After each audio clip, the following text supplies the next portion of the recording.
Hello guys, आज हम start करेंगे chapter number second political science class 12 का era of one party dominance. अगर आपको वीडियो अच्छी लगे तो लाइक कमेंट सब्सक्राइब करना ना भूलिए। सो पहले अपने बात करते हैं कुछ फैक्चुअल चीज़ों की, जैसे कि जो प्रेसिडेंट रूल है वो आर्टिकल 356 में लगता है। एमरजेंसी है वो आर्टिकल 352 के अंदर लगती है। कॉन्स्टिट्यूशन को अडॉप्ट है वो 26 नवंबर 1949 को किया गया। साइन है वो 24 जैन 1950 को किया गया और ये प्रभाव के अंदर 26 जनवरी 1950 के अंदर आया था। इलेक्शन कमीशन की स्थापना है इंडिया के अंदर वो जनवरी 1950 में की गई थी। सुकुमार सेन जो उस समय के पहले चीफ इलेक्शन कमिश्नर थे, जब फर्स्ट ड्राफ्ट रोल क्या है प्रिपेयर किया गया, उस समय 40 लाख वुमेन्स के क्या है उसमें नाम ही नहीं थे। उसमें सिंपली लिखा हुआ था wife of dash daughter of dash, मतलब फलाने की बहू फलाने की बेटी, इस तरह से लिखा हुआ था। एट दैट टाइम देर वो 17 करोड़ एलिजिबल वोटर्स, 3200 एमएलएस थे एंड 489 मेंबर थे लोकसभा के। उसमें सिर्फ 15% ही जो वोटर है वो पढ़े हुए थे। इसलिए जो हमारा इलेक्शन कमीशन था उसने 3 लाख लोगों को, 3 लाख जो ऑफिसर्स थे उनको ट्रेन किया, पोलिंग स्टाफ को ट्रेन किया, ताकि हमारे इंडिया के अंदर है वो इलेक्शन है वो कंडक्ट हो सके। जब फर्स्ट इलेक्शन इंडिया के अंदर हो रहा था वो हमारे लिए एक बिग टास्क था डेमोक्रेसी पे, क्योंकि इंडिया है वो एक पुअर कंट्री थी और इलिटरेसी थी। यहाँ की ज़्यादातर जो संख्या थी वो पढ़ी लिखी नहीं थी। काफ़ी लोग यह कह रहे थे कि डेमोक्रेसी है वो इस्टेब्लिश हो सकती है प्रोस्परस कंट्री यानी समृद्ध देशों के अंदर, जैसे कि जो यूरोप है और नॉर्थ अमेरिका के अंदर है। एक न्यूज़पेपर एडिट ने इसे the biggest Gamble of in history कहा गया है। जब फर्स्ट जनरल इलेक्शन हुआ उस समय कांग्रेस को 489 सीट्स में से 364 सीटें जीती थी। उस समय जो कम्युनिस्ट पार्टी थी वो लार्जेस्ट ओपोजिशन पार्टी थी। सेकंड जनरल इलेक्शन हुआ 1957 के अंदर, उस समय से 494 सीट्स में से कांग्रेस को 371 सीटें जीती। थर्ड जनरल इलेक्शन 1962 के अंदर हुआ, जहाँ पे कांग्रेस को 494 सीटों में से 361 सीटें जीती थी कांग्रेस ने। इसमें से आपको सिर्फ एक फर्स्ट जनरल इलेक्शन की सीटें यही याद रखना है। अब हम कुछ फैक्चुअल चीज़ें पढ़ते हैं, जैसे कि क्या है सिंगल पार्टी रूल है वो चाइना, क्यूबा और सीरिया के अंदर है। One party states due to legal and the military measures वो Myanmar, Belarus, Egypt and Eritrea के अंदर है। वन पार्टी डोमिनेंट स्टेट है वो Mexico, South Korea and Taiwan के अंदर है। कुछ फैक्चुअल चीज़ें हैं, जैसे इंडियन नेशनल कांग्रेस की स्थापना है वो 1885 के अंदर ए.ओ. हुम ने की थी। उस समय इसका दूसरा नाम सेफ्टी वॉल्व भी था। अब बात करते हैं कम्युनिस्ट विक्ट्री इन केरला। 1957 के अंदर कांग्रेस पार्टी है वो केरला के अंदर हार गई थी। उस समय इलेक्शन हुए 1957 के अंदर, मार्च के अंदर। उस समय जो कम्युनिस्ट पार्टी थी वो उसने लार्जेस्ट सीटें जीती केरला के अंदर। उसने 126 सीटों में से 60 सीटें हैं वो जीत ली थी। EMS नंबूदरी पद है वो कम्युनिस्ट लेजिस्लेटिव पार्टी के लीडर थे। 1959 के अंदर कांग्रेस ने आर्टिकल 356 का यूज़ करके जो कम्युनिस्ट पार्टी थी केरला की उसे डिसमिस कर दिया गया था। ये फर्स्ट टाइम है एमरजेंसी पावर का मिसयूज़ किया गया केरला इलेक्शन के अंदर। ये क्वेश्चन काफ़ी इंपॉर्टेंट है, आ सकता है। अब बात करते हैं PRI। PRI को पहले नेशनल रेवोल्यूशनरी पार्टी और अब क्या है इंस्टीट्यूशनल रेवोल्यूशनरी पार्टी कहा जाता है। ये पार्टी 1929 के अंदर बनी थी।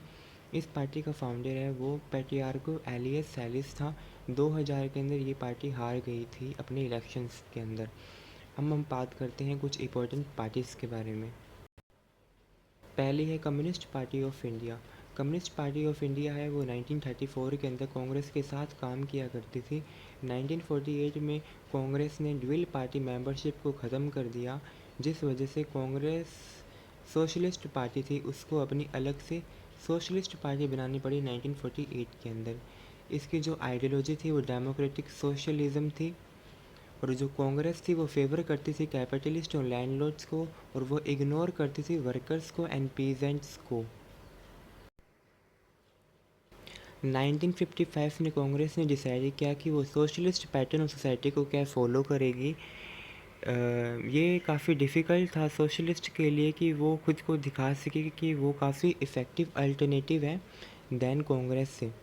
राम मनोहर लोहिया उन्होंने कांग्रेस से दूरी बना ली, अशोक मेहता कांग्रेस के साथ जुड़ गए।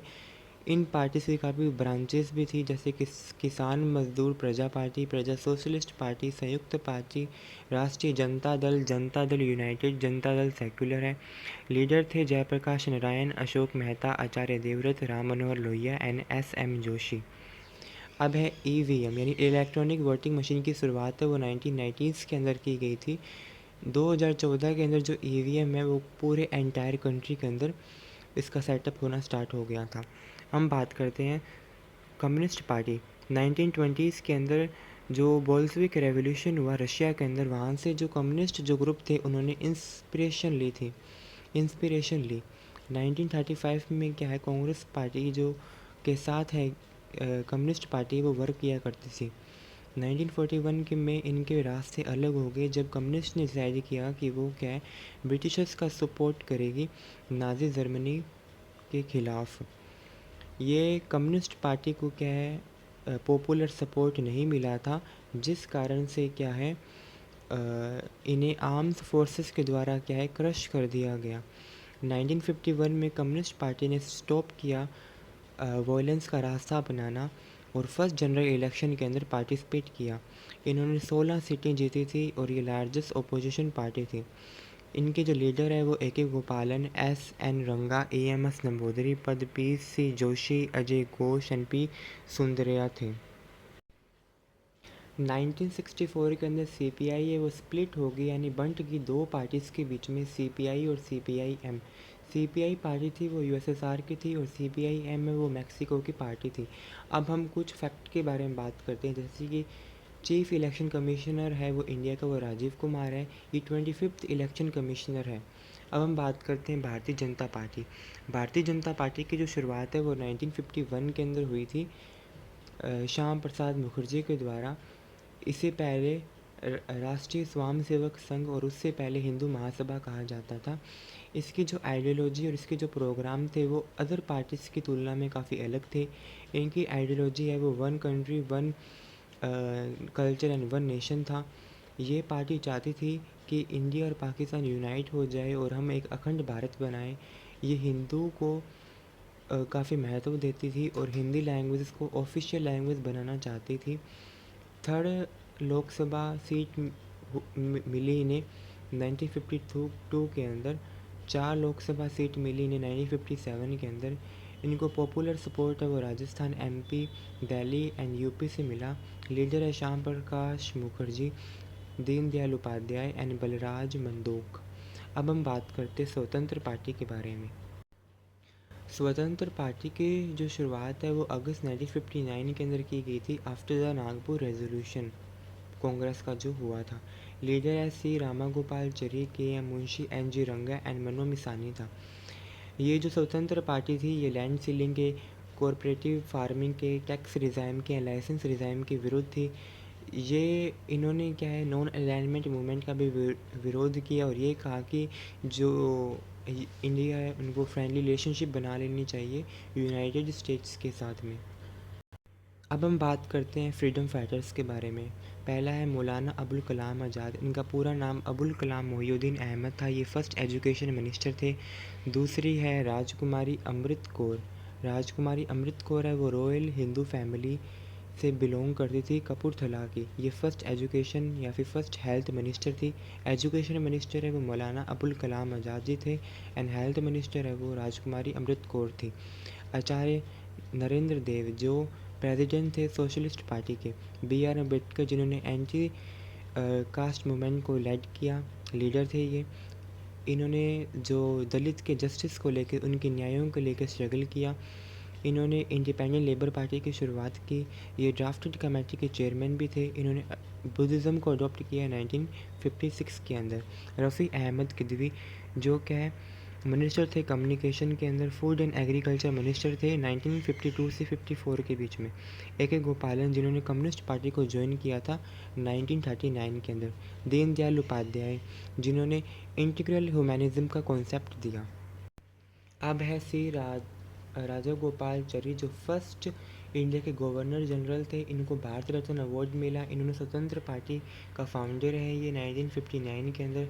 अब हम बात करते हैं श्याम प्रसाद मुखर्जी की, जिन्होंने क्या है जम्मू कश्मीर को जो ऑटोनॉमी दी गई उनका इन्होंने विरोध किया था एंड इनको अरेस्ट कर लिया गया ड्यूरिंग द जब उन्होंने कश्मीर पॉलिसी का क्या है विरोध किया था जब।